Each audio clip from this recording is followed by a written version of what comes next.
Hey hi friends. So last எபிசோடில் நம்ம ஹீரோயினும் ஹீரோவும் பார்ட்னராக மாறி இருப்பாங்க. நம்ம ஹீரோயின் எதுக்காக அவனை பார்ட்னராக சேர்த்துருப்பானா, அவள் அம்மா வந்து இப்போ பேயாக சுற்றிட்டு இருக்காங்கல்ல, அவங்களுடைய ஆன்மாவை எப்படியாவது மேல் உலகத்துக்கு அனுப்பணும் அப்படின்றதுக்காக மட்டும்தான் ஹீரோவை பார்ட்னராக சேர்த்துருப்பாங்க. ஆனால் அவன் என்ன நினச்சிக்கிறான்னா, இப்போ அந்த பெயிண்டிங் மியூசியத்தில் இருக்கக்கூடிய பேய் ஓட்டுற வேலைக்கு தான் நம்மளை வந்து பார்ட்னராக கூப்பிடுறா போல், அதுக்கு நிறைய காசும் கொடுப்பா அப்படின்னு சொல்லிட்டு ஓகே அப்படின்னு சொல்லியிருப்பான். ஸோ இதுக்கப்புறம் நடக்க போகிறத நம்ம இந்த எபிசோடில் பார்க்கலாம். ஸ்டார்டிங் சீனில் அடுத்து நம்ம ஹீரோவும் ஹீரோயினும் இப்போ காரில் போயிட்டு இருப்பாங்க ஹீரோயினோட வீட்டுக்கு தான். அப்போது நம்ம ஹீரோவுக்கு விடாமல் அந்த ஃப்ரெண்டுக்காரன் வேற மெசேஜ் பண்ணிகிட்டே இருக்கான். ஹீரோவோட ஃப்ரெண்டு, டே மச்சான் எங்கடா இருக்க, உன்னை எங்கேயுமே ஆளையே காணமே, என்ன ஆச்சு, அந்த பெயிண்டிங் மியூசியத்துக்கு போயிட்டு நம்மளுடைய கிளைண்ட் கிட்ட ஏதாவது பேசினியா, அவங்க டிவைஸ் வைக்கிறதுக்குலாம் ஓகே சொல்லிட்டாங்களா அப்படின்னு சொல்லிட்டு அவன் விடாமல் மெசேஜ் பண்ணிட்டே இருக்கும்போது ஹீரோவும் அப்படியே ரிப்ளை பண்ணிட்டு இருக்கான், இல்லடா அந்த இடத்தோட ஓனர்லேயே என்னை அடிச்சு துரத்திட்டா. ஆனால் அதுக்கு பதிலாக பேய் ஓட்டுற விஷயமா இந்த ஹீரோயின் இருக்கால நமக்கு ஆப்பனண்ட்டாக இருக்கவ, அவகிட்ட வந்து ஏதோ பேசியிருக்கா போலடா, ஒருவேளை அவளை வச்சு தான் அந்த பெயிண்டிங் மியூசியத்தில் இருக்க பேயை ஓட்ட போகிறாங்கன்னு நினைக்கிறேன். அது மட்டும் இல்லாமல் ஹீரோயின் இந்த கேஸில் எனக்கு பார்ட்னராக இருக்கியா அப்படின்ற மாதிரி வேற கேட்குறா. நானும் அதை அக்செப்ட் பண்ணிட்டேன்டா, ஏன்னா நமக்கு ஃப்ரீயாக கொஞ்சம் காசு கிடைக்கும்ல, அவள் உண்மையாகவே பேய் ஓட்டுறதா இருந்தால் கூட ஓட்டிக்கிட்டோம் அப்படின்னு சொல்லும்போது அந்த ஃப்ரெண்டுக்காரன் இன்னொன்று வேற சொல்கிறான், எனக்கு என்னமோ டவுட்டாக இருக்குது, அவள் ஒன்று லவ் பண்ணுறான்னு நினைக்கிறேன் அப்படின்னு சொல்லும்போது ஹீரோ அப்படியே ஒரு மாதிரி ஹீரோயினை பார்த்துட்டு இல்லை அந்த மாதிரிலாம் இருக்காது அப்படின்னு சொல்லி மெசேஜ் பண்ணிட்டு இருக்கான். அதுக்கப்புறம் நம்ம ஹீரோவை ஃபர்ஸ்ட் அவளோட வீட்டுக்கு கூப்பிட்டு போறா. ஸோ ஃபர்ஸ்ட் பேய் ஹீரோட உடம்புக்குள்ள போகுமா, அது தாங்குமா அப்படின்றத செக் பண்ணுறதுக்காக இதுக்கு முன்னாடி எல்லாருக்குமே டெஸ்ட் வச்சிருப்பாள்ல, அதே மாதிரியான டெஸ்ட்டை இப்பயும் வைக்கிறா. அங்கே ஒரு உப்பை வந்து பவுலில் போட்டு வச்சு இதை தாண்டு அப்படின்னு சொல்லும்போது அவனும் கிராஷ் பண்ணுறான். பார்த்தா பயங்கரமாக க்ளோ ஆகுது ப்ளூ கலரில். ஸோ கண்டிப்பாக அவனுடைய உடம்பை வந்து பேய்கள் தாங்கும் அப்படின்றது அவளுக்கு தெரியுது. அதுக்கப்புறம் அவள் அம்மாவோட பேய் அவளுடைய ரூமில் தானே இருக்கு. ஸோ அந்த இடத்துக்கு நடந்து போக சொல்கிறா. ஏன்னா இதுக்கு முன்னாடி ஃபர்ஸ்ட் டெஸ்ட்டில் பாஸ் பண்ண 2 பேர் இந்த படிக்கட்டில் ஏறி அவள் அம்மாவோட இடத்துக்கு போகலான்னு பார்க்கும்போது நெஞ்சு வலி வந்து கீழே விழுந்திருப்பாங்க. ஸோ அதே மாதிரி நடக்குதா இவனுக்கு அப்படின்றத செக் பண்ணுறதுக்காக தான் மேலே நடந்து போக சொல்கிறா. ஆனால் இவன் பார்த்தீங்கன்னா எந்தவித வலியும் இல்லாமல் அப்படியே அந்த படிக்கட்டில் ஏறி ஹீரோயினோட ரூமுக்கே போயிடுறான். ஹீரோயினுக்கு இதை பார்த்தோன்னே செம்மையாக ஷாக் ஆயிடுச்சு. ஓகே அப்பனா என் அம்மாவோட ஆன்மா இவனுடைய உடம்புக்குள்ளே போனாலும் கண்டிப்பாக இவன் உடம்பு தாங்கும் போல அப்படின்னு சொல்லிட்டு அவள் ஒரு மாதிரி யோசிச்சுட்டு இருக்கா. ஆனால் நம்ம ஹீரோவுக்கு வேற ஒரு மாதிரி கொஞ்சம் பதற்றமாக இருக்குது.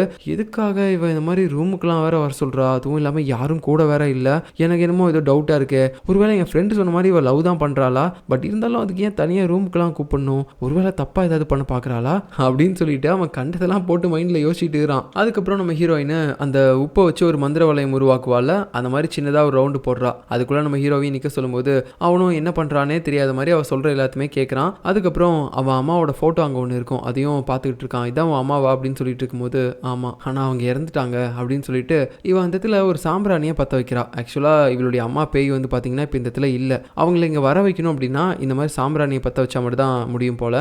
அதுவும் இல்லாமல் இந்த மாதிரி பேய்கள் எல்லாத்தையுமே ஈர்க்கணும் அப்படின்னா இந்த சாம்பிராணி தான் நம்ம ஹீரோயின் பற்ற வைப்பா. இப்போ பற்ற வச்சுட்டு நம்ம ஹீரோ கிட்ட சில விஷயங்களை வேற சொல்லிட்டு இருக்கா. இந்த மாதிரி அம்மாவும் வந்து மந்திரம் போடுவாங்க, இந்த பேய்கள் எல்லாத்தையுமே ஓட்டுவாங்க அப்படின்னு சொல்லிட்டு இருக்கும்போது நமக்கு அப்படியே ஒரு ஃப்ளாஷ்பேக்கை காட்டுறாங்க. நம்ம ஹீரோயின் சின்ன குழந்தையா இருக்கும்போது அவளுடைய அம்மா ஏதோ கத்திட்டு இருக்க மாதிரி சத்தம் கேட்டிருக்கோம். என்னன்னு சொல்லி ஓடி வந்து பார்க்கும்போது அவள் அம்மாவை யாரோ ஒருத்தங்க கழுத்தை பிடிச்சி மேலே தூக்கிட்டு இருந்திருப்பாங்க. அவங்களும் அப்படியே முடியாத நிலைமையில என்னை விடு அப்படின்னு சொல்லி கதறிட்டு இருக்கும்போது ஹீரோயின் யார் இந்த மாதிரி அம்மாவை பண்றதுன்னு சொல்லி பார்த்துட்டு இருக்கும்போது அப்பதான் தெரிய வருது. அப்படியே அவங்க திரும்பி பார்க்குறாங்க, அது வேற யாரும் கிடையாது, நம்ம ஹீரோவோட அங்கிள் அப்படின்னு சொல்லி ஒருத்தரை பார்த்துருப்போம்ல, அவரே தான். ஆனால் அவருடைய உடம்புக்குள்ளேயும் ஏதோ ஒரு பொண்ணோட பேய் இருக்க மாதிரி தான் தெரியுது. அது எல்லாத்தையுமே இப்போ நம்ம ஹீரோயின் யோசிச்சு பார்த்துட்டு இருக்கும்போது ஹீரோ இப்போதான் ஒரு விஷயத்தை பற்றியே கேட்குறான். அப்போ உன் அம்மாவும் இப்போ வரைக்கும் ஆவியாவா சுற்றிட்டு இருக்காங்க அப்படின்னு சொல்ல, ஆமாம் அவங்கள மேல் உலகத்துக்கு அனுப்புறதுக்காக தான் நான் உன்னை கூட்டிட்டு வந்தேன் அப்படின்னு சொல்லும்போது நம்ம ஹீரோவும் ஏய் அப்போ நீ அந்த பெயிண்டிங் மியூசியத்தில் இருக்கக்கூடிய பேய் ஓட்டுறதுக்காக என்ன பார்ட்னராக சேர்த்துக்கலையா அப்படின்னு சொல்ல, ஆமாம் உன்னை அதுக்காகலாம் நான் சேர்த்து கிடையாது, என் அம்மாவோட ஆன்மாவை மேல் உலகத்துக்கு அனுப்புறதுக்காக தான் கூப்பிட்டேன் அப்படின்னு சொல்ல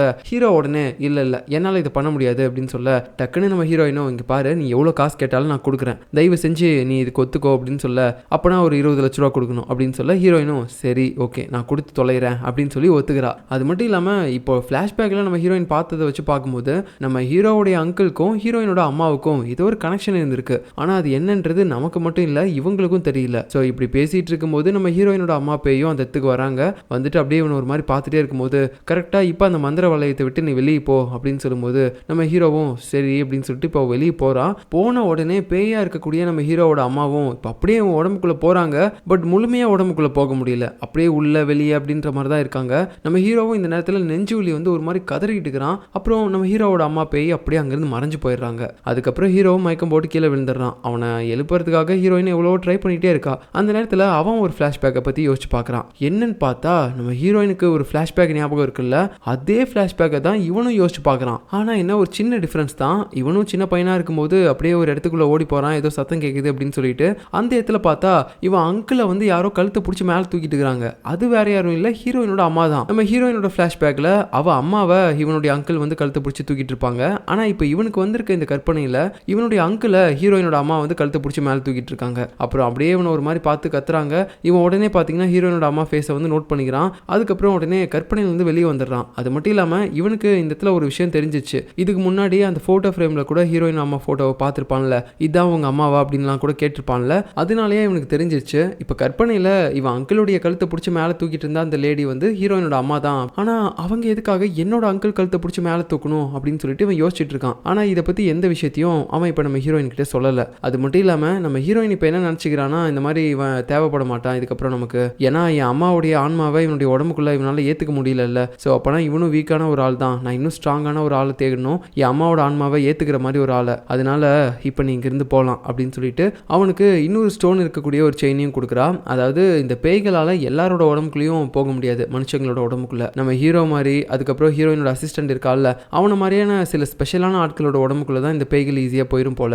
அதனால தான் இதுக்கு மேலே இவனுடைய உடம்புக்குள்ள எந்தவித ஆன்மாக்களும் போயிடக்கூடாது அப்படின்னு சொல்லிட்டு நம்ம ஹீரோயின் சேஃப்டிக்கு அந்த மந்திரக்கல் இருக்கக்கூடிய செயினை கொடுக்குறா. இந்த செயினை பார்த்தோன்னே அவனுக்கு இன்னும் புரியல, இந்த செயின் என் அங்கிள் கொடுத்ததாச்சு, அது உடஞ்சு போச்சு, பட் இருந்தாலும் அதே மாதிரி இவளுக்கிட்ட எப்படி இன்னொரு செயின் இருக்கும், உண்மையாகவே அங்கிளுக்கும் இவளுடைய ஃபேமிலிக்கும் ஏதோ ஒரு சம்மந்தம் இருக்கு, நான் அது என்னன்றதை சீக்கிரமாக கண்டுபிடிக்கணும் அப்படின்ற மாதிரி யோசிக்கிறான். அதனாலேயே இந்த இடத்த விட்டு போகாம, ஏன்னா நீ பாட்டுக்கு இப்போ போக சொல்ற, இங்கே பாரு நீ சொல்கிற எல்லாத்தையுமே பண்ணால் நீ காசு கொடுக்குறேன்னு சொன்னேன், அதுவும் 20 லட்ச ரூபா, அதே மாதிரி நீ சொல்கிற எல்லாத்தையுமே நான் பண்ணேன், இப்போ எனக்கு நீ 20 லட்ச ரூபா காசு கொடுக்க போறியா இல்லையா அப்படின்னு சொல்லிட்டு இருக்கும்போது நம்ம ஹீரோயினும் ஒரே வார்த்தையா, நான் என்னோட மேனேஜரை வர சொல்லியிருக்கேன், நீ அவகிட்ட பேசிக்கோ அப்படின்னு சொல்லும்போது அந்த லேடியும் வராங்க. என்னமா பிரச்சனை, 20 லட்ச ரூபாலாம் எப்படிப்பா உடனே உனக்கு கொடுக்க முடியும், அவள் சும்மா ஒரு வட்டத்தை போட்டு உன்னை உள்ள வந்து நிற்க சொல்லியிருக்கா, அதுக்கப்புறம் வெளியே போக சொல்லியிருக்கா, அப்புறம் நீ மயக்கம் போட்டு விழுந்திருக்க, இதுக்கு உனக்கு 20 லட்ச ரூபா வேணுமா அப்படின்னு சொல்லும்போது அதெல்லாம் எனக்கு தெரியாது, அவள் ஃபஸ்ட்டு எனக்கு அவ்வளோதான் கொடுக்குறான்னு சொல்லியிருக்கா, இல்லைனா என்னை பார்ட்னராகவே கூட வச்சுக்க சொல்லுங்க அவ்வளோதான் அப்படின்னு சொல்லும்போது ஹீரோயினும் அதை பார்த்துட்டு, இங்கே பாரு நான் உன்னை எதுக்காக கூப்பிட்டனோ அதுக்காக நீ எனக்கு தேவைப்படலை, அப்படி இருக்கும்போது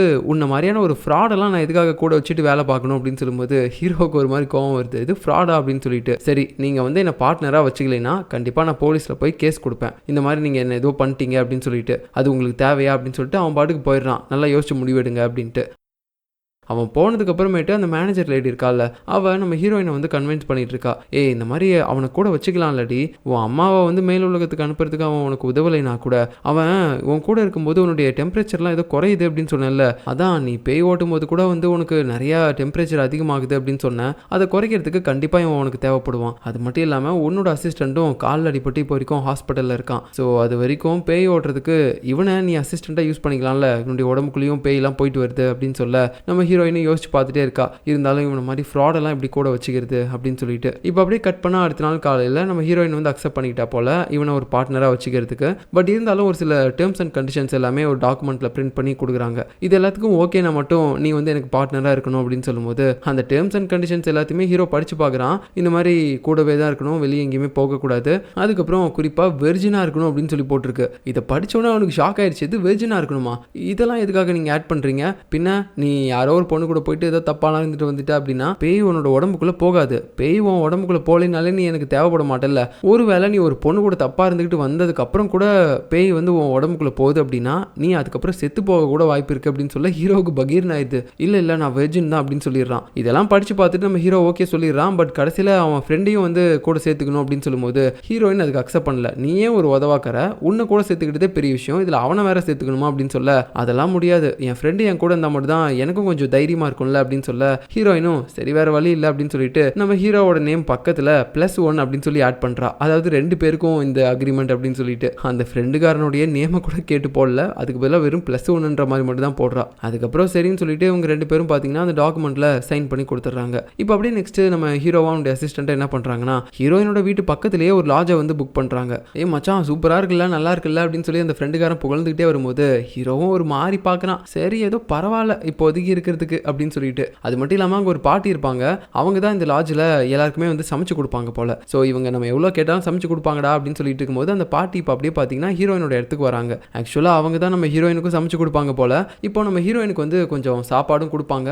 அது மாமிச மலையாட்டும் அப்படியே பெருசாக இருக்குது, குமிஞ்சு போயிட்டு. என்னடா இது இவ்வளோ சாப்பிடுவாளா அப்படின்ற மாதிரி நமக்கு இருக்கு. ஸோ அதை வச்சுட்டு அவங்க அங்கேருந்து போகும்போது அந்த மேனேஜர் லேடி என்ன பண்ணுறான்னா கொஞ்சம் அவங்க கிட்ட காசு கொடுத்து இந்த மாதிரி அவங்க 2 பேரும் நீங்கள் இருக்கக்கூடிய லாட்ஜில் தானே தங்கியிருக்கானுங்க, அவனுங்க என்ன பண்ணுறானுங்க ஏது பண்ணுறானுங்கன்றத அப்பப்போ எனக்கு அப்டேட் பண்ணிட்டே இருக்கீங்களா அப்படின்னு சொல்ல, ஓகேம்மா இதில் என்ன இருக்குது நான் சொல்கிறேன் அப்படின்னு சொல்லிட்டு இருக்காங்க. ஸோ இதுக்கு நடுவில் நம்ம ஹீரோவும் அவனுடைய ஃப்ரெண்டும் இப்போ வரைக்கும் அந்த பெயிண்டிங் மியூசியத்தில் வந்து பேய் இருக்க மாதிரி ஒரு பாவலா காட்டிட்டு தான் இருக்கானுங்க. அப்பயாவது அந்த இடத்துல இருக்கக்கூடிய லீவ் வந்து இவங்களை கூப்பிட்டு அந்த பேய் ஓட்டுற டிவைஸ்லாம் வைக்க சொல்லுவாங்க அப்படின்ற மாதிரி யோசிச்சுட்டு அந்த ப்ரொஜெக்டர் இருக்குல்ல, அந்த பேய் இருக்க மாதிரி காட்டுற ப்ரொஜெக்டர், அதை வந்து நம்ம ஹீரோவோட ஃப்ரெண்ட் ஆன் பண்ணுறான் கரெக்டாக அந்த லீ கிராஸ் பண்ணுற நேரமாக பார்த்து. பட் இருந்தாலும் பார்த்தீங்கன்னா அவங்க ஏதோ ஒரு ஃபோன் வந்துச்சு அப்படின்னு சொல்லிட்டு அந்த பேய் உருவத்தை பார்க்காமே அங்கேருந்து போயிடுறாங்க. ஐயோ மிஸ் ஆயிடுச்சுடா, அவள் பார்க்காமையே போயிட்டா அப்படின்னு சொல்லும்போது நம்ம ஹீரோவும் சரி விடு மறுபடியும் அந்த பக்கம் வராமையே போயிடுவா, வரும்போது அந்த ப்ரொஜெக்டர் ஆன் பண்ணி கரெக்டாக அந்த பேயை காட்டு சரியா அப்படின்னு சொல்லி ஹீரோ பேசிகிட்டு இருக்கான். அதுக்கப்புறம் இப்போ நம்ம ஹீரோயின் கூட சேர்ந்து ஏதோ ஒரு இடத்துக்கு வந்திருக்கான். எங்கன்னு பார்த்தா இதுக்கு முன்னாடி நம்ம ஹீரோயின் ஒரு ஆர்டிஸ்டோட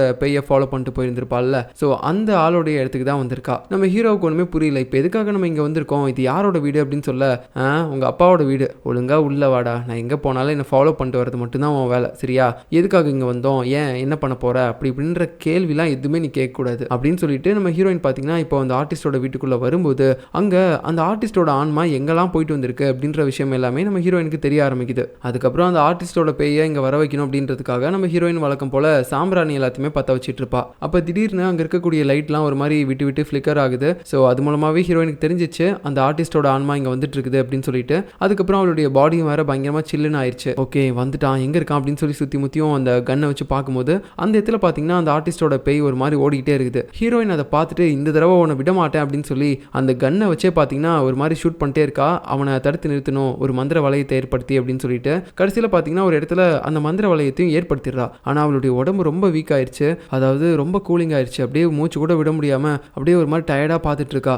மூஞ்சியாவது காட்டு அப்படின்னு சொல்லிட்டு ஒரு மாதிரி பார்க்குறா. ஏன்னா இப்போ வரைக்கும் அந்த ஆர்டிஸ்டோட பேய் மூஞ்சை வந்து இவ பார்க்கவே இல்லை. கடைசியாக அந்த ஆர்டிஸ்ட்டும் திரும்புறான். பட் அதுக்குள்ளே பார்த்தீங்கன்னா அவன் அப்படியே அங்கேருந்து மறைஞ்சு போயிடுறான். நம்ம ஹீரோவும் என்னாச்சு ஏன் ஒரு மாதிரி இருக்கு அப்படின்னு சொல்லிட்டு ஹீரோயினோட கையை பிடிக்கும் போது டக்குன்னு பார்த்தீங்கன்னா ஹீரோயினுக்கு அப்படியே ஒரு மாதிரி உடம்புலாம் சூடாக ஆரம்பிக்குது. ஸோ அப்படியே ஒரு மாதிரி நார்மல் டெம்பரேச்சருக்கும் வந்துடுறா. ஹீரோவுக்கு ஒன்றுமே புரியல, அவள் கையை வந்து ரொம்ப கட்டியாக பிடிச்சிருக்கிறத பார்க்கும்போது அவனுக்கே ரொம்ப ஷை ஆகுது. இவையா நம்ம கையை வந்து இப்படி பிடிக்கிறா அப்படின்னு சொல்லிட்டு ஒரு மாதிரி பார்க்குறான். அதுக்கப்புறம் ஹீரோயின் தனியாக கூட்டு போயிட்டு ஏய் நீ நினைக்கிற மாதிரிலாம் ஒன்றும் கிடையாது, எனக்கு இந்த மாதிரி பேய் ஓட்டும் போது கொஞ்சம் உடம்புல டெம்பரேச்சர் ரொம்பவே கம்மியாயிரும், அதாவது ரொம்ப கூலிங் ஆயிரும் வச்சுக்கோயேன். அதை சமாளிக்கிறதுக்காக தான் நான் எப்பயுமே பேய் ஓட்ட வரும்போது அதுக்கு முன்னாடி பயங்கரமாக சாப்பிட்டுட்டு வருவேன், இல்லைன்னா இப்படி கோட் மாதிரி நிறைய ட்ரெஸ் மேலே போட்டிருப்பேன் அந்த கூலிங்கை கண்ட்ரோல் பண்ணுறதுக்காக. ஆனால் உன் கையை தொடும்போது எனக்கு ஆட்டோமேட்டிக்காக அந்த கூலிங் எல்லாமே கண்ட்ரோல் ஆயிடுது, அதனால தான் உன் கையை பிடிச்சி உனக்கு கூடயும் வச்சிட்டு இருக்கேன் சரியா, நீ எதுவும் தப்பாக நினச்சிட்டு இருக்காத அப்படின்ற மாதிரி பேசிடுறா. இப்போ அப்படியே அடுத்த நாள் காலையில் நம்ம ஹீரோ பார்த்தீங்கன்னா அவன் ஃப்ரெண்டு கூட சேர்ந்து சாப்பிட்டுட்டு இருப்பான். அந்த நேரத்தில் அங்கே அந்த வயசான லேடி தானே சாப்பாடு வந்து கொடுப்பாங்க.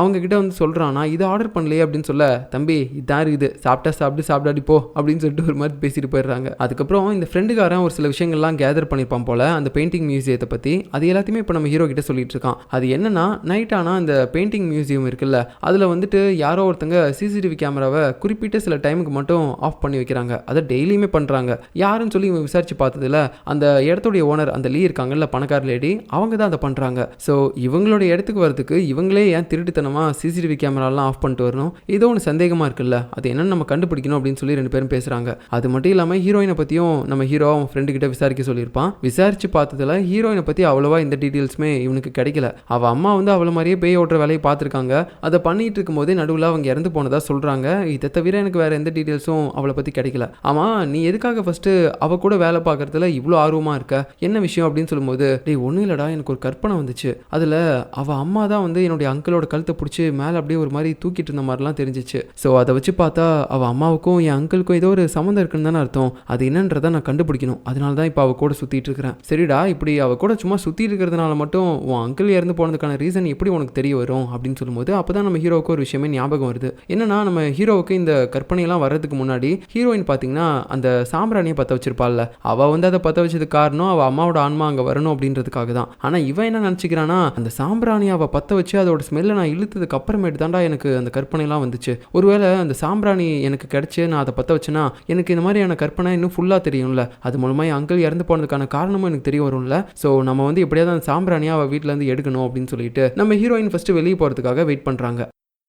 அவள் போன உடனே நம்ம ஹீரோவுடைய ஃப்ரெண்ட் என்ன பண்ணுறான்னா இந்த மாதிரி அவளை ஃபாலோ பண்ணி போக ஆரம்பிக்கிறான். அவள் எப்போ வீட்டுக்கு ரிட்டர்ன் வருவாளோ அந்த நேரத்தில் வந்து நம்ம ஹீரோவுக்கு அலர்ட் பண்ணுறதுக்காக. ஸோ இப்போ அடுத்து நம்ம ஹீரோ என்ன பண்ணுறான்னா அப்படியே ஹீரோயினோட வீட்டுக்குள்ளே போகிறான். யாருக்குமே தெரியாமல் அப்படியே பூந்து உள்ளே போயிடுறான். அங்கே ஒரு டேபிள் இருக்கும், அது ஏதோ ஸ்லைடு மாதிரி தான் இருக்குது, ஓப்பன் பண்ணுற மாதிரி. ஓப்பன் பண்ணி பார்த்தா ஹீரோயின் அந்த பேய் ஓட்டுறதுக்காக நிறைய கேஜெட்ஸ்லாம் வச்சுருப்பாள்ல, அது எல்லாமே பயங்கர மாசாக இருக்குது. அடடா என்ன ஏதோ பொருளாக இருக்குது, ஆனால் என்னன்னு தான் தெரியல. இது எல்லாமே அவள் பேய் ஓட்டுறதுக்கு தான் யூஸ் பண்ணுறாளா? நம்மலாம் ஒரு குச்சும் ஒரு ஆண்டனா வச்சு தான் சுற்றிட்டு இருக்கிறோம் பேய் ஓட்டுறன்னு சொல்லி. ஆனால் இவ இவ்வளோ பொருள் வச்சிருக்கிறாளே, உண்மையாகவே பயங்கரமான வித்தக்காரியாக தான் இருப்பா போல.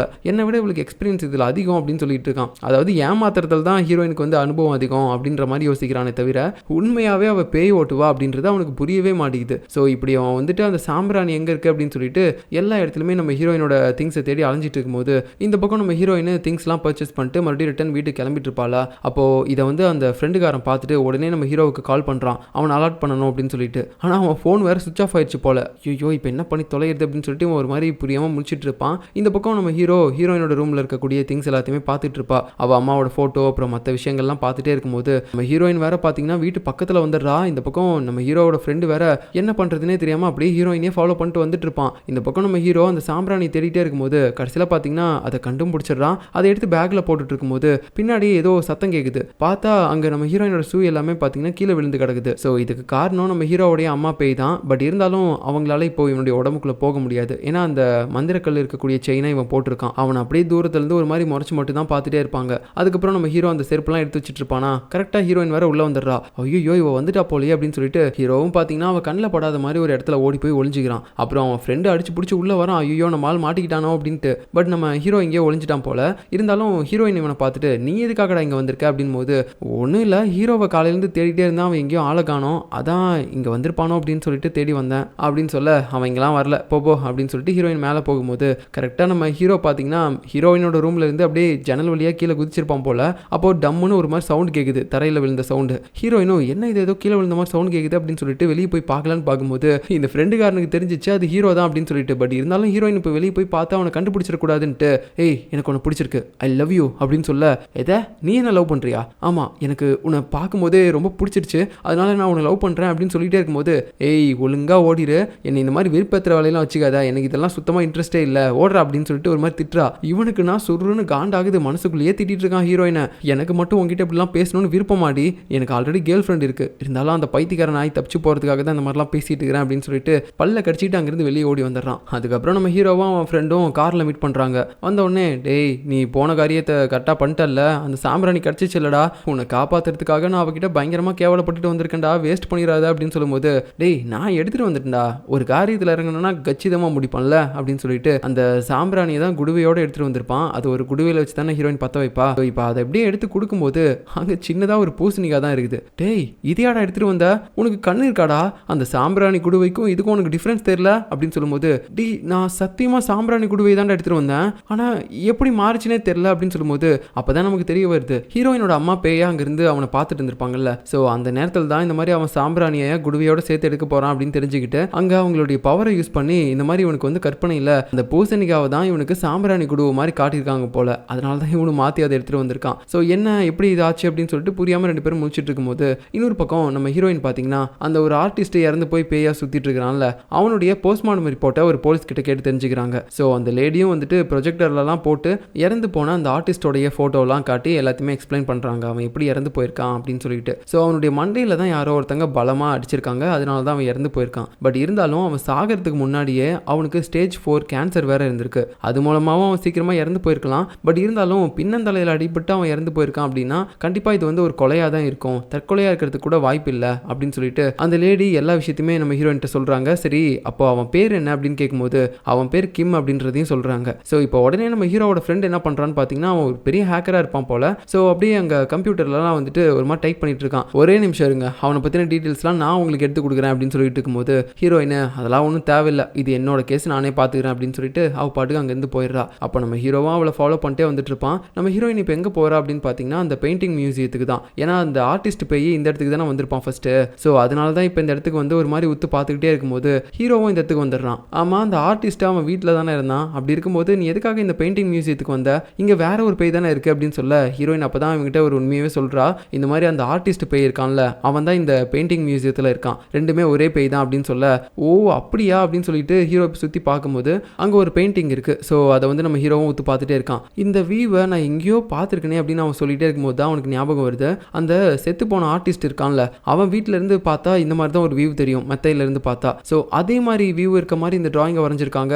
இது அந்த ஆர்டிஸ்ட் அப்போ வரைஞ்சிருப்பான் அவன் வீட்டிலேருந்து பார்த்து அப்படின்னு சொல்லிட்டு ஹீரோ ஒரு மாதிரி பேசிகிட்டு இருக்கும்போது அந்த இடத்துல பார்த்தீங்கன்னா உண்மையாகவே இந்த டிராயிங் எல்லாத்தையுமே வரைஞ்ச அந்த ஆர்டிஸ்ட் வராரு. அவருடைய பேரை நம்ம சாய் அப்படின்னு சொல்லி வச்சுக்கலாம், ஆர்டிஸ்ட் சாய். ஓகேவா? இதுக்கு மேலே அந்த பேயா சுற்றிட்டு இருக்கான்ல, அவனுடைய பேர் வந்து ஆர்டிஸ்ட் கிம். ஏன்னா அவனுடைய பேர் நமக்கு தெரிஞ்சிச்சுல கிம்னு சொல்லிட்டு, அதனால அவனை நம்ம வந்து ஆர்டிஸ்ட் கிம் அப்படின்னு சொல்லி கூப்பிடலாம். ஸோ இப்போ இந்த ஆர்டிஸ்ட் சாய் கிட்ட நம்ம ஹீரோயின் கேட்குறா, இந்த டிராயிங்ஸ் எல்லாத்தையும் உண்மையாக நீ தான் வரைஞ்சியா அப்படின்னு சொல்ல, ஏய் யாரை பார்த்து என்ன கேள்வி கேட்குற, நான் எவ்வளோ பெரிய ஆள் தெரியும்ல அப்படின்னு சொல்லும் போது, டேய் நான் அதை பற்றிலாம் உங்கள்கிட்ட கேட்கல, இந்த டிராயிங்லாம் நீ தான் வரைஞ்சியா, எனக்கு டவுட்டாக இருக்குது, இந்த வியூ எல்லாத்தையுமே வேற ஒருத்தர் பார்த்து வரைஞ்ச மாதிரி எனக்கு ஞாபகம் இருக்குது அப்படின்னு சொல்ல, என்ன பார்த்துட்டே இருக்கிறேன், ஓவராக பேசிகிட்டே இருக்க, இப்படிலாம் தேவையெல்லாம் பேசினீங்கன்னா போலீஸில் கம்ப்ளைண்ட் கொடுத்துருவேன் அப்படின்னு சொல்லும்போது ஹீரோயின் பார்த்தீங்கன்னா ஒரு கட்டத்துக்கு மேலே கோவம் ஆயிடுறா. அது மட்டும் இல்லாமல் இவங்கெல்லாம் இப்படி பேசிட்டு இருக்கும்போது இந்த பெயிண்டிங் மியூசியத்தோட ஓனர் அந்த லீ இருக்கால, அவளும் இங்கேருந்து இதெல்லாம் பார்த்துட்டு தான் இருப்பா. ஸோ நம்ம ஹீரோயின் இந்த இடத்துல என்ன பண்ணுறா அப்படின்னு பார்த்தீங்கன்னா அந்த பெயிண்டிங் ஒன்று ஸ்டார்டிங்கில் பார்த்துருப்பாள், யாரோ திரும்பி நிற்கிற மாதிரி இருந்திருக்கும், அந்த பெயிண்டிங்கை போய் அப்படியே கிழிக்கிறா. கிழிச்ச உடனே உள்ள இன்னொரு பெயிண்டிங் இருக்குது, அதில் இறந்து போன அந்த ஆர்டிஸ்ட் கிம் இருக்கான்ல அவனுடைய ஃபேஸ் தெரியுது. இதை பார்த்தோன்னே அந்த ஆர்டிஸ்ட் சாய் இருக்கான்ல அவன் பயந்து கீழே விழுந்துடுறான். உண்மையை சொல்லு, இப்போ எதுக்காக நீ இவன் ஃபோட்டோவை பார்த்து பயந்து விழுற, அப்போ அவனை பற்றின ஏதோ ஒரு விஷயம் உனக்கு தெரிஞ்சிருக்கு, ஒருவேளை நீ தான் அவனை கொலை பண்ணியா, உண்மையை சொல்லு அப்படின்னு சொல்லிட்டு சட்டையை பிடிச்சி கேட்கும்போது அவனும் இல்லை நான் கொலை பண்ணலன்னு சொல்லிட்டே இருப்பான். அதுக்கப்புறம் ஹீரோயின் கிட்ட இருந்து தப்பிச்சு நைட்டு பார்த்தீங்கன்னா இந்த இடத்தோட ஓனர் அந்த லீ இருக்கால அவகிட்ட போயிட்டு இந்த மாதிரி ஒரு சில விஷயங்கள்லாம் இவங்க கண்டுபிடிக்கிற மாதிரி தெரியுது, என்ன மேடம் பண்ணுறது அப்படின்னு சொல்லும்போது, எதை பற்றியும் கண்டுக்காத, கூடிய சீக்கிரம் உன் கான்ட்ராக்ட் முடிஞ்சிச்சுன்னா நீ இந்த இடத்த விட்டு ஓடி போயிரு, சரியா, இதுக்கு மேலே நான் உன்னை என் கண்ணிலேயே பார்க்கக்கூடாது, இந்த இடத்துலையும் நீ இருக்காத, நீ இந்த பெயிண்டிங் மியூசியத்தில் டிராயிங் வரைஞ்சு கொடுத்த அப்படின்ற விஷயத்த கூட யார்ட்டையுமே சொல்லிடாத அப்படின்னு சொல்லிட்டு ஒரு மாதிரி பேசுகிறாங்க. ஸோ இவங்க இப்படி ஒரு மாதிரி மறைச்சு பேசுகிறத பார்க்கும்போது உண்மையாகவே அந்த ஆர்டிஸ்ட் கிம்மை இவங்க தான் கொலை பண்ணியிருப்பாங்களா அப்படின்ற மாதிரி நமக்கே ஒரு டவுட் வருது. ஸோ இதுக்கப்புறம் நடக்க போகிறத நம்ம அடுத்த எபிசோடில் பார்க்கலாம். பாய்.